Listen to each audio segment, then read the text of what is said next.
The question refuses to disappear, no matter how hard people try to move on from it. Even now, there is no clear explanation in sight. If Papoose is publicly stating that he wants to move forward with his life, why does Remy Ma continue to withhold her signature from the divorce papers? What once appeared to be a painful yet private separation has slowly evolved into a messy, highly public situation that shows no sign of ending. This is no longer just the story of two people drifting apart. It has become something far heavier, driven by ego, finances, control, and unresolved emotions that keep dragging everyone back into the same storm. From the outside, it appears that Papoose has already reached his breaking point. Those close to him say his intentions have been unmistakably clear. He wants the marriage legally dissolved so he can finally close that chapter and move on. According to people within his circle, he has approached Remy multiple times asking her to complete the divorce process. These were not heated ultimatums thrown out during arguments. They were calm, consistent requests made over an extended period of time. Yet nothing changed. The documents remained unsigned. The legal proceedings never advanced. Everything came to a standstill, leaving him trapped in a strange reality, emotionally finished with the relationship, but still legally bound to a marriage that no longer exists in his heart. What makes the situation even more difficult is that the world around him has not stopped moving. New opportunities continue to emerge. Careers are evolving. People are forming new relationships and planning their futures. Meanwhile, Papoose remains stuck in limbo, unable to fully close one chapter before beginning another. That alone has fueled growing speculation. When one person clearly asks to be released and the other refuses, it stops feeling like unresolved heartbreak and starts to resemble control. And in the middle of all this, Claressa Shields entered the picture in a way that was impossible to ignore. She did not enter Papoose's life quietly or from the shadows. There was no secrecy, no pretending, and no hesitation. Claressa stepped forward openly and with confidence, making her presence impossible to overlook. From the very start, she left no doubt about how deeply she cared for him. She spoke his name with pride, respect, and unmistakable affection. Through both her words and her actions, it became clear that she did not see him as a temporary connection or a casual romance. In her mind, he was already her partner. But that same honesty placed her in an impossible position. No matter how real her feelings are, she remains on the outside of a marriage that still legally exists. She did not build that marriage, nor did she benefit from it in any way. Yet she is the one being forced to wait because of it. Waiting under those circumstances slowly wears a person down, especially when there is no timeline, no clarity, and no visible end in sight. Claressa has never attempted to conceal her love. One moment that drew widespread attention was the birthday message she shared for Papoose. It was not brief or generic. It was thoughtful, intimate, and emotionally sincere.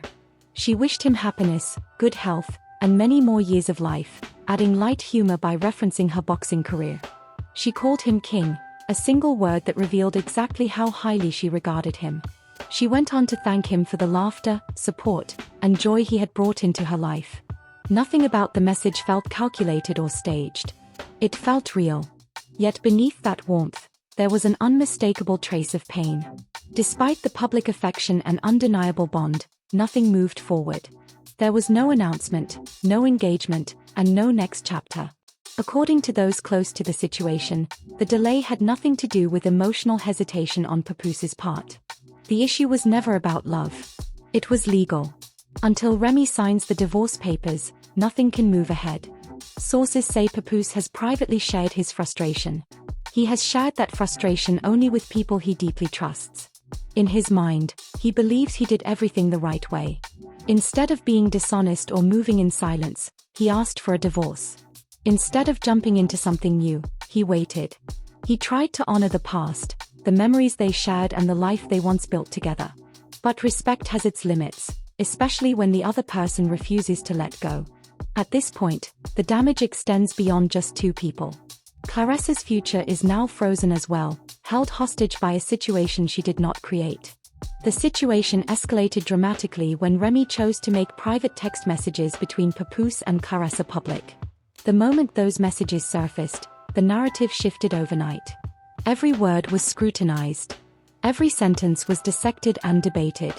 In the texts, Claressa came across as worried and emotionally invested after Papoose failed to let her know that he had arrived home safely. She openly acknowledged that he was still legally married, yet she emphasized that basic communication still mattered. Even if he could not fully be with her, she felt he could at least reassure her that he was safe. That exchange reshaped public opinion. Some people felt deep sympathy for Claressa, viewing her as someone emotionally committed to a deeply complicated relationship with a man still legally tied to another woman. Others criticized the situation entirely, arguing that no relationship should ever reach that level without a finalized divorce. Regardless of where opinions landed, one truth became undeniable: turning private emotions into public weapons rarely brings peace. But Remy did not stop there. She later made serious accusations, claiming she possessed recordings that showed Papoose behaving violently and even threatened to involve the police. The allegations immediately raised alarms. Papoose responded without delay, firmly denying the claims. He acknowledged that Remy was angry, but insisted that her anger stemmed from one simple reality: he had moved on. Then he added a statement that completely shifted the conversation. He went on to make a claim that flipped the entire narrative upside down. He said Remy was the one who cheated first. That single statement changed everything. For years, many people believed Remy was the only one who had been wronged. Once that allegation came to light, the story instantly became far more complicated. Moments from the past were suddenly revisited, including her very public show of support for another man during a rap battle in late 2023. Because she was still legally married at the time, that moment sparked serious questions about timing, boundaries, and loyalty. Naturally, people began asking the question no one could ignore.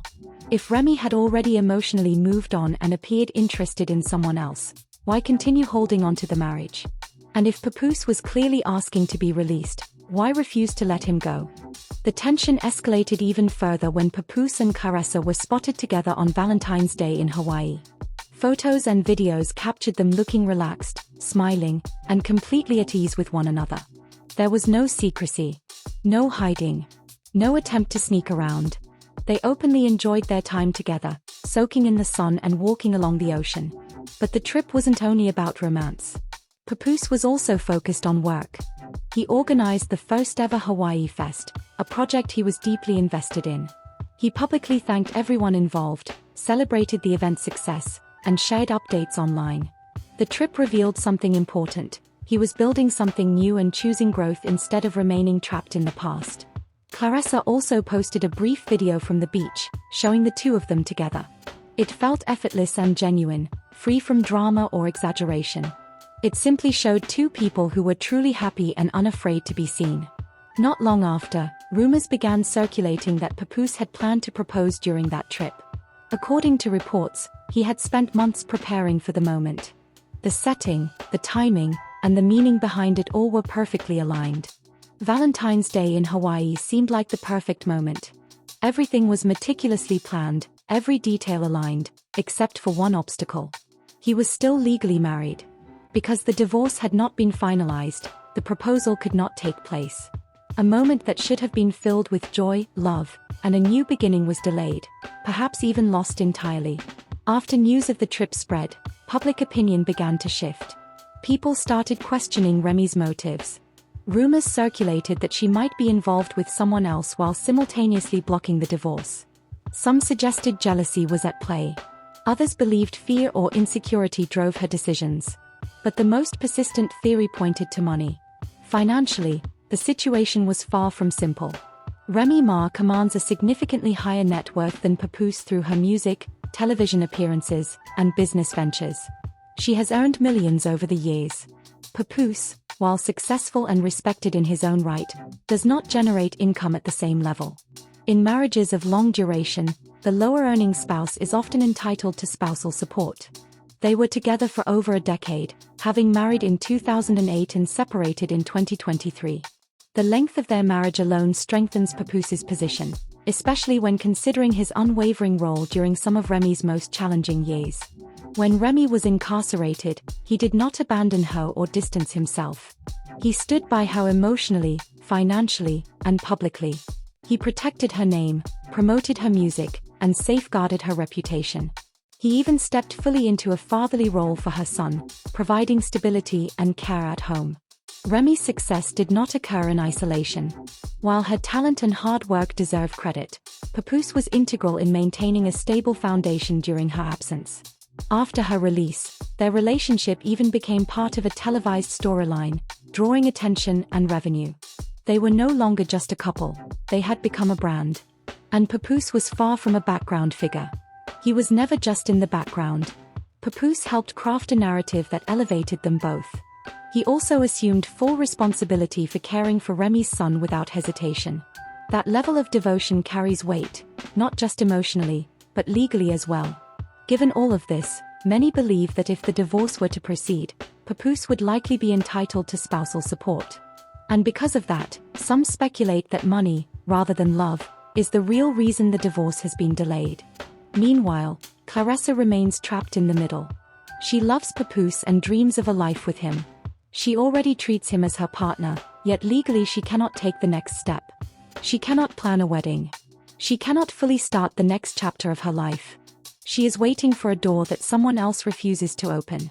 Waiting in such a limbo is draining. It breeds emotional exhaustion, frustration, and uncertainty. No matter how strong Claressa is in the ring, this is not a battle that can be won with strength alone. What she needs is clarity, resolution, and closure. And with each passing day, more people wonder, how long will she keep waiting? How much longer must Papoose remain stuck in a situation he has clearly asked to leave? The biggest question still hangs unanswered. Is Remy holding on because she has lingering feelings, or because she fears losing financial security? And if money is truly the motive, is it fair to keep two other lives emotionally trapped? What began as private heartache has spiraled into a public spectacle. Reputations, relationships, and careers have all been affected. Until those divorce papers are signed, nothing can genuinely move forward. And so the ultimate question persists: how long must Papoose wait before he is finally free to move on with his life?